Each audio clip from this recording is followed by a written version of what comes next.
بسم الله الرحمن الرحيم الحمد لله رب العالمين الصلاة والسلام على رسول الله صلى الله عليه وسلم ሙስሊሞች መቼ ነው ድል የሚያመጡት? ፈለስጢን ላይ አለ ችግር አለ፣ ሉብናን ላይ ችግር አለ፣ ኢራቅ ላይ ችግር አለ፣ አፍጋኒስታን አለ፣ የመን ችግር አለ፣ ብዙ አረብ ሀገሮች ችግር አለ፣ ብዙ ሙስሊም ሀገሮች ችግር አለ፣ ሶማሊያ ችግር አለ። ለምንድን ነው? አንደኛ የሆነው ከሃይማኖታችን ስለሸሸን ነው። ስለዚህ ከዲን ስትሸሽ ችግር ይበዛል ነው። አላህ ሱብሓነሁ ወተዓላ ወደ ቀጥተኛ መንገድ እንድንመለስ መልእክት እየላከልን ነው ማለት ነው።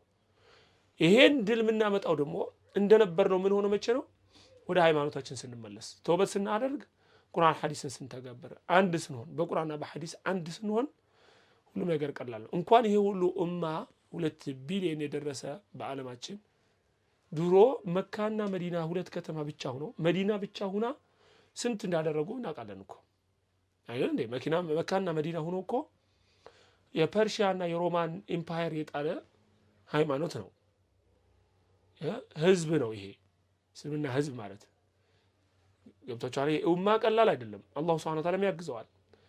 አሁንም ቢሆን እኮ አቅምም ቢያንስ ፊትና ቢበዛ ዲን አይጠፋም። የፈለገ ቢሆን እስከ የውመል ቂያማ ድረስ አለ።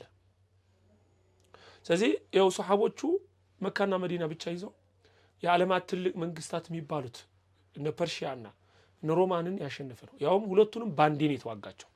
ይሄን እያለ አይደለም፣ ባንዴ ተዋግቶ የተረፈ ነው። ተአምር ነው። ይሄም ከዚህ በፊት አንሳ ተአምር ነው። ይሄ ለነቢያችን ሰለላሁ ዐለይሂ ወሰለም እውነተኛ ነብይ እንደሆኑ ለእስልምና ሃይማኖት ማስረጃ ነው። ምክንያቱም ይሄን አድርጎ የሚተርፍ የለም ግዝማለን። ስለዚህ ዲናችንን ስንተገብር፣ ወደ አላህ ስንመለስ፣ ከሽርክ ስንወጣ፣ ከቢድዓ ስንወጣ፣ ወደ ተውሂድ ስንመለስ፣ ወደ ሱና ስንመለስ፣ ከወንጀል ወጥተን ወደ አላህ ሱብሓነሁ ታዛዥነት ስንመለስ አላህ ሱብሓነሁ ወተዓላ ሁሉንም ነገር ያደርግልናል ማለት ነው። ወላሁ አዕለም ወሰለላሁ ዐላ ነቢና ሙሐመድን ወዐላ አሊሂ ወሰሕቢሂ አጅመዒን።